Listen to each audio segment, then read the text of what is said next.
The desert never forgave, but it remembered.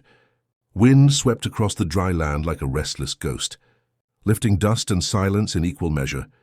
Jack Callahan stood by the fence of his Wyoming ranch, eyes fixed on the horizon, when a single rider appeared out of the heat. A woman, alone. She rode with the calm certainty of someone who knew exactly where she was going. As she came closer, Jack noticed the way her posture never wavered, the way her presence felt heavier than the land itself. She wore an Apache-style dress, the fabric moving with the wind like it belonged there more than the fence, more than him. She stopped a few feet away and slid off her horse with practiced ease. Her boots hit the ground softly, but the moment landed hard in Jack's chest. "Cowboy," she said, her voice steady, unafraid. "I came to marry you." The words hit him like a misplaced bullet. Jack let out a short laugh, more reflex than humor. "You're lost, ma'am. This ranch doesn't sell fairy tales." Her dark eyes never left his face. "I didn't come for a story. I came for a promise." The wind shifted, and with it something old stirred inside him. "I don't make promises to strangers." She stepped closer, close enough that he could see the faint scar near her brow.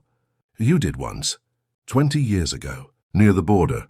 I was bleeding, alone. Everyone else rode past." Jack's breath caught. The memory rushed back without mercy. The rocks, the blood, the terrified child hiding in the shadows, the water he'd shared, the bandage he'd torn from his own shirt. "You saved me," she continued softly. "You stayed until my people found me."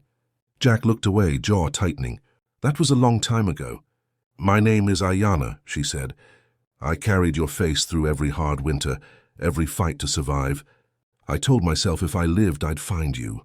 Thunder rumbled far off, low and warning. Jack studied her again. Not a girl, not a ghost, but a woman carved by endurance. "You don't know me anymore." She smiled, not gently, but with strength.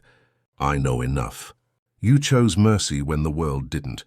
The storm crept closer, as Jack realized this wasn't a visit. It was the past returning, demanding to be claimed.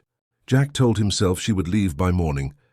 Women like her didn't stay in places like this, and men like him didn't let the past walk back through the gate and unpack its bags.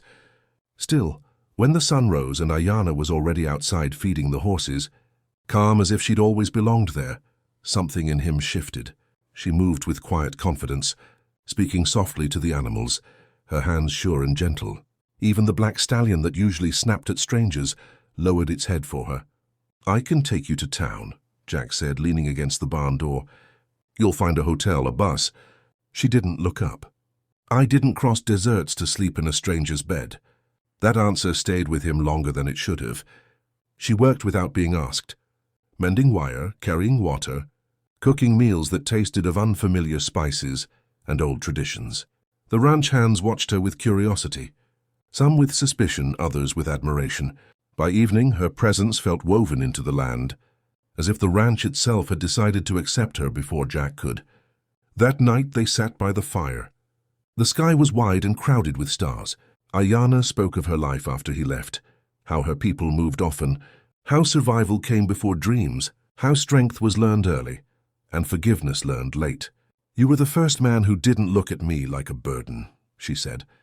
"I was just a child, but I felt it." Jack stared into the flames. "I just did what anyone should." She shook her head. "No, most don't." Trouble found them faster than comfort ever did. A truck slowed near the property line, headlights lingering too long. Voices carried on the wind, men who didn't like outsiders, especially Apache women standing on land they claimed with greed and old hatred. When a shot cracked through the night and wood splintered near the barn, Jack reached for his rifle. So did Ayanna. He hesitated. "You sure about this?" Her eyes were calm, focused. "I grew up learning when to stand and when to fight." They took position together, backs aligned, the way partners did when trust ran deeper than words. The intruders backed off, threats muttered, engines fading into the dark. Silence followed, thick and heavy. Jack lowered his rifle, heart pounding. He looked at her then, not as a memory, not as an obligation, but as a woman who had returned stronger than the world that tried to break her. "Maybe I didn't save you," he said quietly. Ayanna met his gaze. "You did. And now I'm here to stay."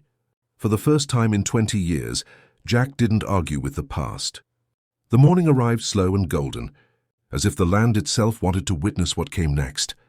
Word had spread through the nearby town, some curious, some doubtful, some openly disapproving. By midday, people gathered near the ranch. Drawn by rumor and something harder to name, Jack stood near the old oak, hat in his hands, feeling the weight of every mile he and Ayanna had walked to reach this moment. She approached from the house wearing traditional Apache jewelry, each piece telling a story older than the ranch, older than the fences. Her hair was braided with care, her posture proud and unyielding. She did not hide who she was, nor did she soften herself to make others comfortable. When she reached Jack, she took his hand without hesitation, grounding him. "I came back for the promise that never faded," she said quietly, her voice carrying farther than it should have. "Not because I was weak, but because I survived." A murmur moved through the crowd. Jack felt it, the tension, the judgment, but he lifted his chin. 20 years ago, I helped a child because it was right," he said. "I didn't know her name. I didn't expect gratitude. Today I stand beside a woman because she chose courage over fear and truth over distance." An older rancher stepped forward, his voice rough but honest. "This land's seen enough hate. Let it see something better." Slowly, resistance softened. No cheers, no applause, just acceptance, quiet and real. Sometimes that was enough. As the sun dipped low, Jack and Ayanna stood alone again, the crowd drifting away like dust on the wind. The land was calm, holding its breath. "You still sure about this?" Jack asked, his voice low, almost vulnerable. Ayanna smiled, not with fantasy but with certainty. "I didn't survive storms, borders, and time to walk away now." He slipped a simple ring onto her finger, nothing fancy, just honest metal shaped by working hands. She placed her palm over his heart, feeling its steady rhythm. The cowboy who once saved a frightened girl now stood equal with the woman she became, and the Apache girl who carried a promise through decades of hardship, finally claimed it, not as a debt but as a choice. The past no longer chased them. It walked beside them, finally at peace. Life didn't soften just because vows were spoken. The ranch woke the next morning the same way it always had, wind against wood, horses restless, the land demanding work before comfort. Jack rose before dawn, instinct guiding him, and found Ayanna already outside, sleeves rolled, hands busy tightening a loose latch on the corral. She glanced up and smiled, like this was exactly where she was meant to be. Not as a visitor, not as a bride sheltered from hardship, but as a partner who understood that love here meant endurance. Not everyone welcomed the change. By afternoon, trouble rode in wearing polite smiles and sharp intentions. A land agent arrived with papers, claiming old rights, old maps, old laws that never favored men like Jack or women like Ayanna. The message was clear without being spoken aloud. Sell, leave, or be pushed out.